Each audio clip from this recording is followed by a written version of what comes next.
이 남유다 히스기야 13대 왕과 함께 남유다에서 다윗과 같이 칭찬받는 왕이 또 등장하는 것입니다. 그 16대 왕 요시야 왕입니다. 남유다에 20명의 왕이 있었습니다. 멸망하기까지. 이제 16대니까 4대만 더 가면 끝이 납니다. 북이스라엘은 19대까지 왕이 있었는데 이미 멸망하고 지금 없는 상황에서 남유다만 남아 있는 겁니다.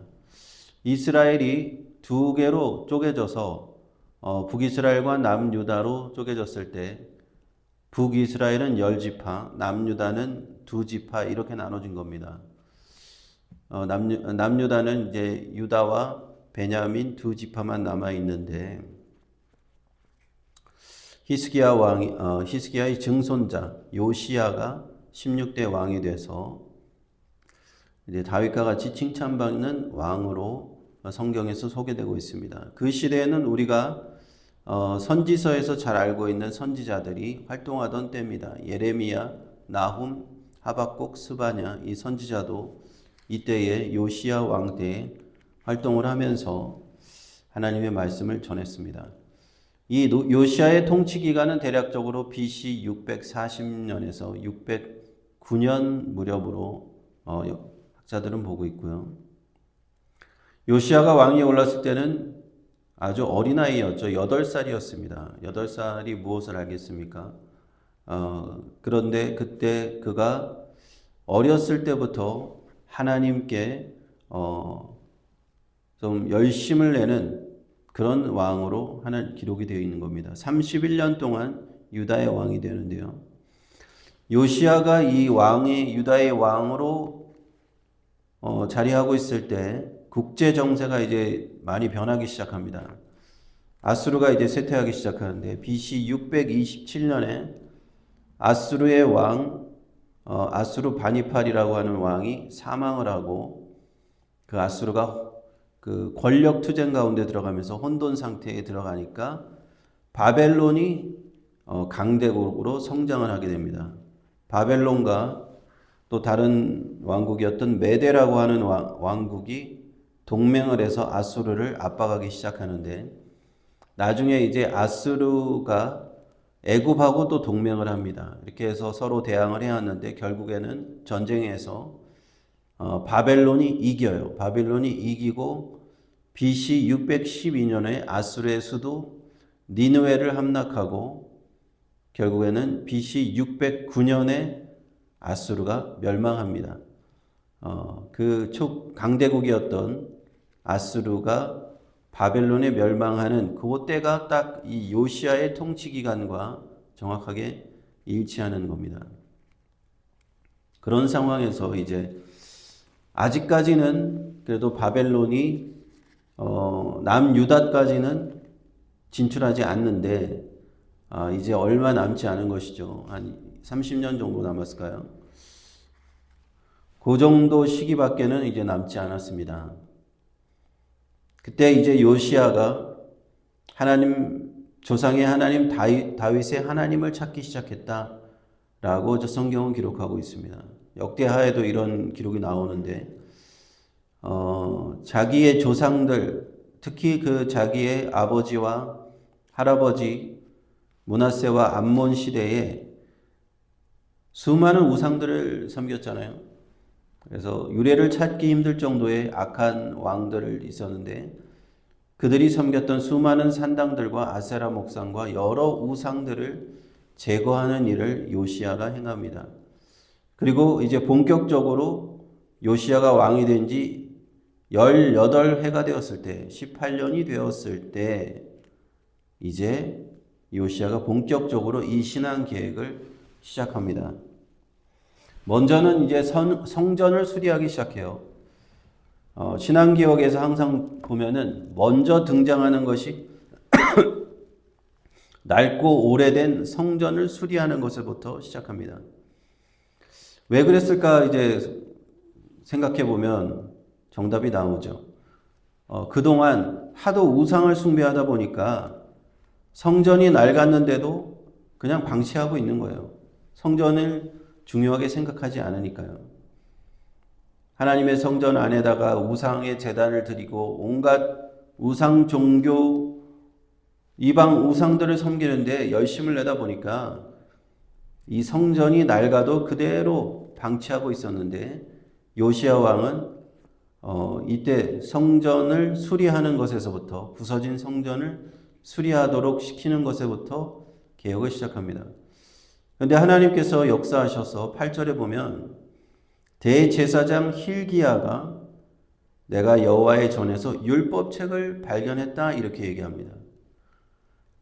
그동안 성전을 수리하다가 이 율법책을 발견한 거예요. 성전을 수리하지 않았으면 율법책도 발견을 못했을 뻔했다라는 얘기입니다.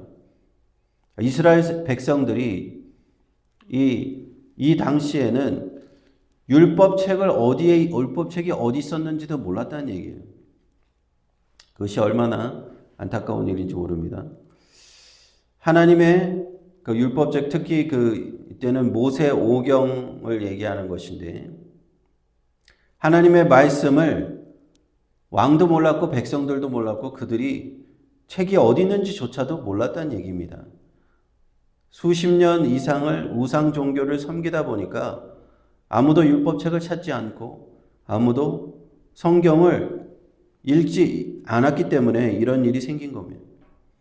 그래서 대제사장이 hil기야가 율법책을 발견해서 서기관 사반에게 주니까 그 사반이 요시야 왕에게 가지고 가서 그 율법책을 읽어주는, 그때 이제 그 율법책을 읽어준 책이 어떤 책이었을까라고 생각해 보았을 때는 주로 신명기가 아니었을까라고 학자들은 이제 추정을 하는데, 왜냐하면 그 신명기의 내용과 그 뒤에 나오는 내용이 좀 연결이 되거든요. 신명기에 주로 이제 27장, 28장에 이스라엘 백성들이 여호와를 잘 섬기면 하나님이 복을 내리실 거지만 이스라엘 백성들이 하나님을 떠나 우상을 섬기면 심판을 받게 되리라, 이런 내용이 신명기에 특히 많이 나오기 때문에 요시야 왕이 신명기를 발견하고 그것을 들었을 것이다 라고 이제 좀 추정을 하는 편입니다. 요시야 왕은 율법책의 내용을 듣고는 그 옷을 찢습니다. 극한 슬픔을 표현하는 것이죠. 그리고 제사장과 서기관들에게 명합니다. 여호와께 기도하라. 율법책에 관해서 기도하라. 그러면서 가장 중요한 이제 열왕기 하에서 중요한 구절입니다. 13절에 우리 조상들이 이 책의 말씀을 듣지 아니하였기 때문에, 이 책에 우리를 위하여 기록된 모든 것을 행하지 아니하였기 때문에 여호와께서 우리에게 내리신 진노가 크다. 요시야가 그 율법책의 말씀을 듣고는 깨달은 것입니다. 왜 북이스라엘은 멸망했을까? 아수르에게 멸망했을까? 12지파 가운데, 이스라엘 12지파 가운데 10지파는 다 멸망하고 백성들은 다 포로로, 아수르로 사로잡혀가고 이제 남은 2지파 유다와 베냐민만 남았는데, 이 지나온 역사를 돌아보니까 하나님의 말씀과 너무나 똑같은 거예요. 하나님이 심판하리라 한 그 내용과 현실을 보니까 이 우상 숭배가 너무 가득하니까 요시야 왕이 그 말씀을 듣고 깨닫게 된 겁니다. 하나님의 말씀에 이게 다 있었구나. 하나님이 이렇게 하면 축복을 내리시고 이렇게 하면 저주를 내리시겠다고 하는 그 말씀이 율법에 다 있었구나 하는 것을 요시야 왕이 깨닫고 이제 23장에 걸쳐서 요시야 왕이 다시금 이스라엘의 신앙을 회복하려고 노력을 하게 되는 것을 우리는 보게 됩니다. 그러나 그 당시에 어느 정도 그 성과는 있었지만 안타깝게도 하나님의 그 심판의 때는 이미 정해져 있기 때문에 그가 하나님 앞에 다시금 이렇게 회복을 노력하였지만 이 남유다가 멸망하기까지는 어느 정도 늦은 감이 없지 않아 있었다는 겁니다. 하나님의 말씀, 성경 말씀이 얼마나 중요한지를 우리는 오늘 말씀에서 보게 됩니다.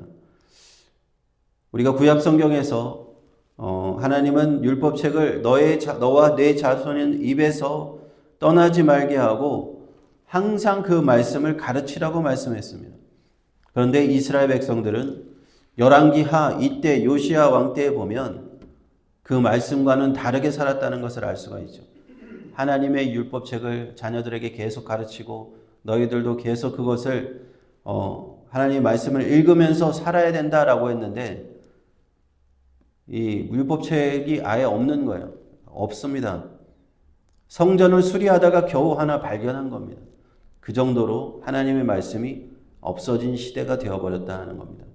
그동안 너무 오랫동안 하나님의 말씀을 잊고 살았고 우상을 숭배하면서 하나님을 등한시하고 살았기 때문에 이러한 결과가 일어났다 하는 겁니다.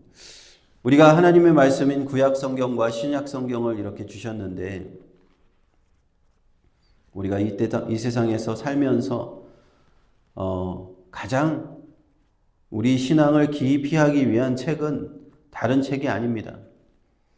우리가 예수 그리스도를 믿고 우리 신앙의 깊이와 넓이와 높이를 더 풍성하게 하는 책은 다른 책이 아닙니다. 우리가 새로운 책, 수많은 새로운 책이 나오지만 그 모든 책은 다 부수적인 것에 불과합니다. 부수적인 책에 불과하고 우리가 예수 그리스도를 믿는 신앙의 깊이는 바로 이 신약 성경에 담겨 있고 특히 신약 성경을 우리는 공부를 많이 해야 됩니다. 예수 그리스도를 믿는 신앙은 신약 성경부터 시작이 되기 때문에 사복음서, 바울 서신, 27권의 신약 성경을 특히 깊이 연구하고 또 구약 성경은 그 배경을 알기 위해서 신약 성경의 배경을 알기 위해서 또 우리가 공부를 많이 해야 되죠. 전반적으로 이렇게 성경을 우리가 깊이 이해하게 되면 하나님의 말씀을 잘 깨닫게 되고요. 우리가 그리스도인이 된다는 것이 무엇이며 하나님의 자녀로 어떻게 살아가야 되는가 그래서 우리는 잘 알게 됩니다. 그래서 우리가 새벽 기도 때마다 이렇게 조금씩 신약과 구약을 번갈아 가면서 배우고 있는 것입니다. 이렇게 하나님의 말씀을 늘 가까이 하고 공부하고 연구하고 하나님의 말씀이 내 삶에 이 말씀을 통해서 나에게 주시는 말씀이 무엇인가 큐티도 하고 이렇게 살아갈 때 우리는 하나님 앞에서 올바른 삶을 살아갈 수 있을 줄로 믿습니다.